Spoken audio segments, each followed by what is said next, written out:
दोस्तों, आज जो मैं आपको सुनाने जा रही हूँ उससे अगर आप अपने लिए कोई मैसेज लेना चाहते हो तो मैसेज लीजिएगा, अदरवाइज़ इसको सुनिएगा और इन्जॉय करिएगा, क्योंकि इसमें मुझे लगता है कि एक हिडन मैसेज भी है। लेकिन आप देखिएगा आपको किस तरह से ये चीज़ अच्छी लगती है। अगर आप इसको सुन के इन्जॉय करते हैं तो आप इसको सुन के इन्जॉय करिएगा, और आपको लगता है कि इसमें मैसेज है तो इसको एज अ मैसेज लीजिएगा। तो दोस्तों, जन्माष्टमी की बात है। जन्माष्टमी पे ऑनेस्टली स्पीकिंग मैंने फास्ट नहीं किया था। पहली बात तो ये कि मेरे लिए फास्टिंग जो है वो हमेशा से एक डिफ़िकल्ट टास्क रहा है, ठीक है, क्योंकि मैंने ये हमेशा से माना है कि फास्टिंग मीन्स फास्टिंग, फिर आपका बिल्कुल भी जो है आप हिलना नहीं चाहिए वहाँ से। और पिछले कुछ टाइम से मुझे फ़ीवर रहा था तो मेरे मेडिसिन भी मुझे लेनी होती थी, तो उस चक्कर में मैंने जो है फास्टिंग नहीं की थी उस दिन, जन्माष्टमी के दिन। और उस दिन कुदरती ऐसा हुआ, देखो जब हम लोग जो चीज़ नहीं करते हैं ना तो वो चीज़ हमारे साथ ज़्यादा होती है। तो कुदरती ऐसा हुआ कि जो है मुझसे 3 से 4 सब्सक्राइबर्स ने पूछा मैसेज करके कि मैम आपने जो है फास्ट किया है। तो आई ऑनेस्टली सेड नो। मैंने बिल्कुल उनको क्लियरली बोल दिया कि नहीं, मैंने नहीं किया है। तो उनमें से कुछ को रिचुअल पूछने थे, और मतलब कुछ ने पूछा कि वो क्या खा सकते हैं क्या नहीं, उस टाइप से उनके मैसेज थे। बट जब उन्होंने मुझसे पूछा तो मैंने उनको बोला कि नहीं, मैंने नहीं किया।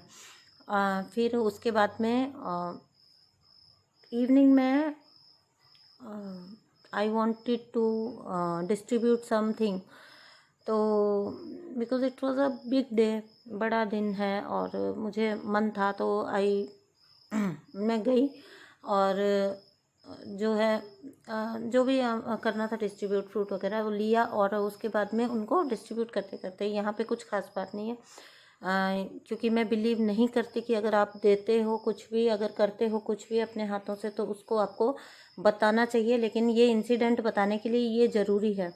तो when I was distributing fruits, और जब बिल्कुल ख़त्म होने पे आ गए थे, मैं कार में बैठी थी और पीछे वाली सीट पे, और मैं डिस्ट्रीब्यूट कर रही थी।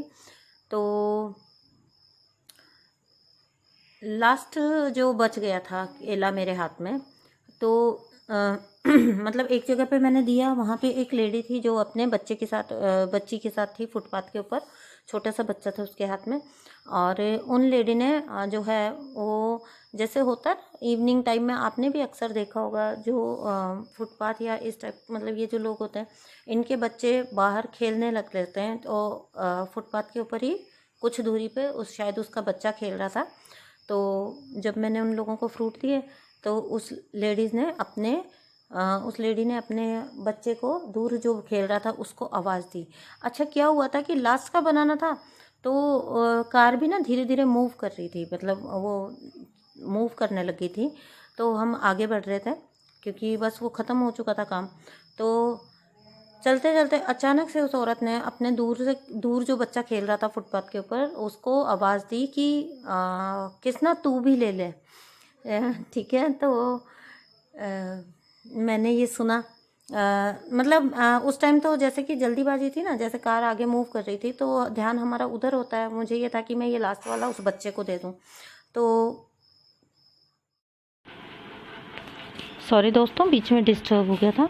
तो जब वो बच्चा आया तो सरप्राइजिंगली वो एक बच्चा नहीं था, वो 2 बच्चे आए। ठीक है, 2 बच्चे आए, कार मूव कर रही थी और वो बच्चे एकदम से भागते हुए आए, और मतलब वो एक बच्चा पीछे रह गया, एक बच्चा जिसका नाम उसकी माँ ने बुलाया था वो बच्चा आया, उसने केला लिया। मैंने बोला अरे, क्योंकि एक ही बच्चा था तो मैंने लास्ट में उसको बोला कि अरे बेटा एक ही बच्चा है, चलो, मैंने कहा कोई बात नहीं, तुम लोग आधा आधा कर लेना। ऐसा बोल के हम लोग निकल गए। जब हम वहाँ से निकल गए ना, तब मुझे ये बात स्ट्राइक की कि उस औरत ने नाम क्या पुकारा था, और वो बच्चे 2 आए थे, एक की बजाय 2 आए थे। और मैंने उनको क्या बोला, मैंने उनको ये बोला कि तुम दोनों मिलके खा लेना, मतलब आधा आधा ले लेना। तो ये चीज़ मुझे स्ट्राइक की बाद में, बहुत बाद में स्ट्राइक की।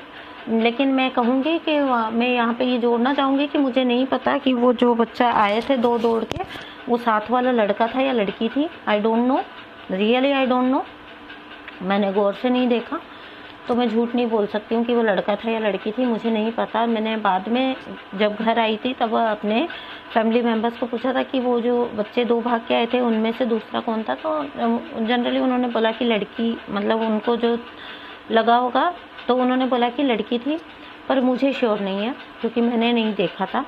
लेकिन यहाँ पे मैंने जो चीज़ मुझे समझ आई, एक तो ये था कि मैंने फास्ट भी नहीं किया था, और जो कुछ भी था, तो लास्ट में जिस नाम से वो बच्चा आया, ठीक है, उन्हीं का दिन, श्री कृष्ण का दिन, और कृष्णा नाम के बच्चा, वो जो लेडी ने पुकारा अपने बच्चे को, वो आवाज़ मुझे सुनाई गई, तो मैंने तो उसको बहुत खुशी के तौर पे लिया कि इट मीन्स लाइक एक्सेप्टेड क्योंकि लास्ट का था, और मुझे लगा कि ये मुझे यूनिवर्स ने बताया कि ओके एक्सेप्टेड, ठीक है। और दूसरी बात ये है कि जब दो बच्चे, एक को बुलाया गया और दो आए, और मैंने उनको बोला कि ठीक है तुम दोनों आधा आधा ले लेना, तो इसका मतलब यहाँ से मैंने एक छोटा सा मैसेज पिक किया। आप लोगों को इसको लेना हो तो लीजिएगा, ठीक है। ये जस्ट ये है कि जैसा कि हम हमेशा सुनते हैं कि एक सोल के दो पार्ट, स्प्लिट सोल्स, तो ऑब्वियसली एक फ्रूट था और मैंने बोला कि ओके तुम दोनों ही ले लेना, तो यानी कि तुम दोनों, मतलब ये एक ही तो है, वननेस का इसके अंदर एक मैसेज मुझे लगा कि अपने आप को ड्युअलिटी में ना समझें, ठीक है। ये एक हो सकता है अगर हम इसको इंटरप्रेट करना चाहें तो। आपको कुछ लगता है तो आप बताइएगा, मुझे जो लगा मुझे वही लगा कि जो ड्युअलिटी में समझते हैं अपने आप को कि हम लोग दो हैं, तो उस वननेस में आना ज़रूरी है, ठीक है। ये हमेशा याद रखना ज़रूरी कि हम एक ही हैं, हम एक ही के दो हिस्से हैं। तो बस मैंने यहाँ से ये एक मैसेज पिक किया। आप लोगों को भी अगर लेना है ये मैसेज तो लीजिएगा, अदरवाइज़ अवॉइड इट। इस इंसिडेंट को एंजॉय करिए, इस वीडियो को एंजॉय करिए। Thank you so much, thank you so very much. और श्री कृष्ण का मेरे लिए बोल रही हूँ, मेरे लिए तो ये डायरेक्ट आशीर्वाद था श्री कृष्ण का। और मुझे ये बात भी समझ आई कि जितना आप अपने आप को रिचुअल्स में बांधते जाते हो, जितना आप अपने आप को टाइज में बांधते जाते हो, फ्री छोड़ दो। आप ईश्वर को अगर मतलब है तो वो है आपकी नीयत से, आपके दिल के अंदर सफाई होनी चाहिए, ठीक है। किसी टाइप के रिचुअल्स हैं, किसी टाइप के कोई हमारे जो हम अपने आप को बांधा हुआ फील करते हैं कि नहीं ये तो करना ही है आज के दिन, इट इज़ अननेसेसरी ना, ये बहुत कोई ज़रूरी नहीं होता, ठीक है। क्योंकि अगर आपका दिल साफ़ है तो आपकी नीयत साफ़ है तो आपकी आवाज़ सीधी भगवान तक पहुंचती है, आपका इंटेंशन सीधा भगवान को समझ आता है। बस यही मुझे कहना था आप लोगों को। तो दोस्तों हमेशा अपना इंटेंशन क्लियर रखिए, अपनी नीयत साफ़ रखिए।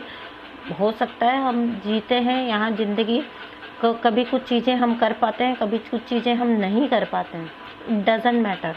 भगवान को सिर्फ़ और सिर्फ हमारी नीयत से मतलब होता है, ठीक है दोस्तों। Thank you so much, bye.